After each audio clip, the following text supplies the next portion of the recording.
आज से लगभग 2 महीने पहले देश के प्रधानमंत्री नरेंद्र मोदी ने मध्य प्रदेश के उज्जैन यानी बाबा महाकाल की नगरी में एक दिव्य और भव्य महाकाल लोक का उद्घाटन किया था।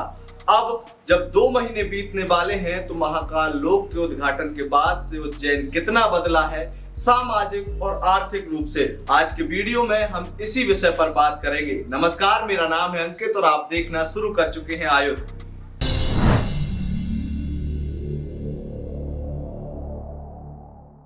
अक्टूबर 2022 यही वो तारीख थी जब मध्य प्रदेश को एक बड़ी सौगात मिली थी, न केवल मध्य प्रदेश को बल्कि देश भर के शिव भक्तों को, क्योंकि इसी दिन देश के प्रधानमंत्री नरेंद्र मोदी ने उज्जैन यानी कि बाबा महाकाल की नगरी में एक दिव्य और भव्य महाकाल लोक का लोकार्पण किया था।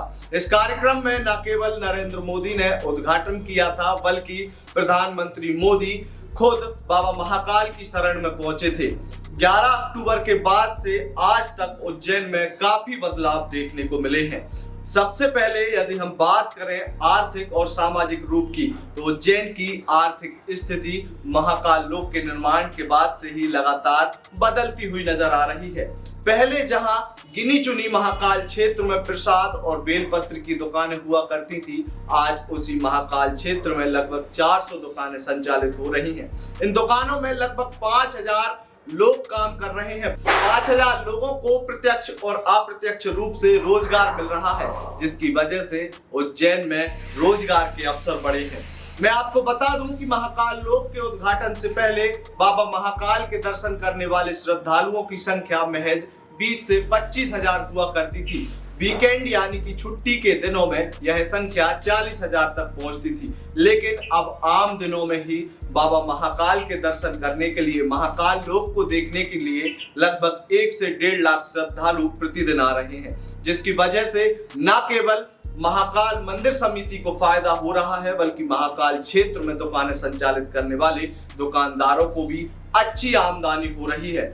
छुट्टी के दिनों में बाबा महाकाल के दर पर आने वालों की यह संख्या 1.5 से 2 लाख तक पहुंच जाती है और कभी कभी तो यह 2 से 2.5 लाख लोगों की भी यहां पर संख्या के बारे में जानकारी दी जाती है, जिसकी वजह से पूरे महाकाल क्षेत्र में रहने वाले लोगों को आर्थिक मुनाफा तो हो ही रहा है बल्कि सामाजिक तौर पर भी उज्जैन नगरी का विकास होते हुए नजर आ रहा है। पहले जहां महाकाल क्षेत्र में केवल बेलपत्र और प्रसाद की दुकानें दिखती थी, आज उसी महाकाल क्षेत्र में समय अनुसार कई अन्य दुकानें भी देखने को मिल रही हैं, जिसमें सबसे ज्यादा बिक्री हो रही है तो महाकाल के नाम के कुर्तों की। जी हाँ, महाकाल प्रिंट किए हुए कुर्ते इस वक्त उज्जैन में सबसे ज्यादा, खास तौर पर महाकाल क्षेत्र में बिकते हुए नजर आ रहे हैं। इसके अलावा बाबा महाकाल की तस्वीरों की जो दुकानें थी उनमें भी इजाफा देखने को मिला है। दुकानदार बड़ी संख्या में इन तस्वीरों को बेच रहे हैं। साथ ही साथ कलावा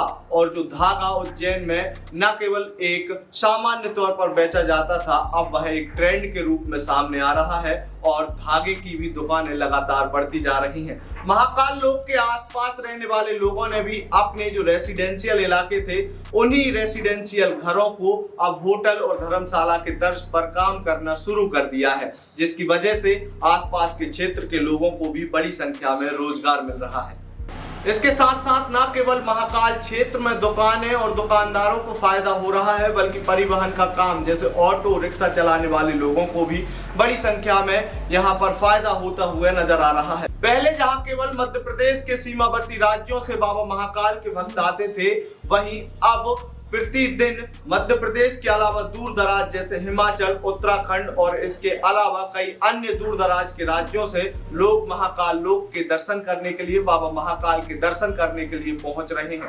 इसके साथ साथ जब कोई भी हिंदू त्योहार आता है उस वक्त तो मानो लघु सिंहस्थ जैसा नजारा उज्जैन में देखने को मिलता है, जिसकी वजह से लगभग 2 से 2.5 लाख लोग त्योहारों के मौके पर बाबा महाकाल के दर्शन के लिए पहुंच रहे हैं। ये तो था एक पक्ष, वहीं प्रशासन की कमियां भी इस दौरान देखने को मिल रही हैं। दूसरा पक्ष ये है कि जब से प्रधानमंत्री मोदी ने इस महाकाल लोक का लोकार्पण किया है, उसके बाद से जब श्रद्धालुओं की संख्या में इजाफा हुआ है, उसकी वजह से कई अव्यवस्थाओं का सामना भी लोगों को करना पड़ रहा है। महाकाल लोक के आसपास व्यवस्थित पार्किंग न होने की वजह से लोगों को 2 से 2.5 किलोमीटर पैदल चलना पड़ रहा है और इसके अलावा गाड़ियां भी कई किलोमीटर दूर लगानी पड़ रही हैं। हर वीकेंड पर इंदौर उज्जैन हाईवे पर जाम की तस्वीरें आम हो गई हैं। जहां पहले हजारों की संख्या में वाहन आते थे, वहीं अब लाखों की संख्या में लोग अपने निजी वाहनों से बाबा महाकाल की नगरी में पहुंच रहे हैं, जिसकी वजह से आए दिन इंदौर और उज्जैन के जो हाईवे है वहां पर जाम की स्थिति बन रही है। इस जाम को दूर करने की अभी तक स्थानीय प्रशासन के द्वारा कोई प्रयास नहीं किए गए और यातायात विभाग की भी लापरवाही सामने आ रही है। वहीं दूसरी जो नाराजगी देखने को मिल रही है वह उज्जैन के लोकल लोगों की नाराजगी देखने को मिल रही है। लोकल के लोगों का कहना है कि जब से श्रद्धालुओं की संख्या में इजाफा हुआ है, तब से ऑटो और रिक्शा वाले औने पौने दाम में उन लोगों को बैठा रहे हैं। कभी कभी तो इन आम श्रद्धालु जो लोकल के लोग होते हैं, श्रद्धालुओं की वजह से ये लोकल के लोगों को ऑटो और रिक्शा वाले बैठाने से मना कर रहे हैं। वहीं धर्मशाला, लॉज और होटल की बात करें तो मनमाने दाम श्रद्धालुओं से वसूले जा रहे हैं, जिसकी तरफ ना उज्जैन जिला प्रशासन का ध्यान जा रहा है, ना ही स्थानीय अन्य प्रशासनिक अधिकारियों का। तो आज की रिपोर्ट में हमने आपको बताया कि बीते 2 महीनों में किस तरीके से उज्जैन बदलता हुआ नजर आ रहा है। दोनों पक्ष हमने रखे आपके सामने, किस तरीके से सामाजिक और आर्थिक रूप से उज्जैन सशक्त हो रहा है, तो वहीं कुछ परेशानियों का सामना भी उज्जैन के लोगों को करना पड़ रहा है, जिसका कारण लोग खुद स्थानीय प्रशासन को बता रहे हैं। आज की यह रिपोर्ट यदि आपको पसंद आई हो तो इसे अपने दोस्तों और रिश्तेदारों के साथ जरूर साझा करें। आप आयुक्त को यूट्यूब पर सब्सक्राइब करें और अपने दोस्तों से भी आयुक्त को सब्सक्राइब कराएं। इसके अलावा आप हमें फेसबुक, ट्विटर और इंस्टाग्राम पर भी फॉलो कर सकते हैं। आपका बहुत बहुत धन्यवाद।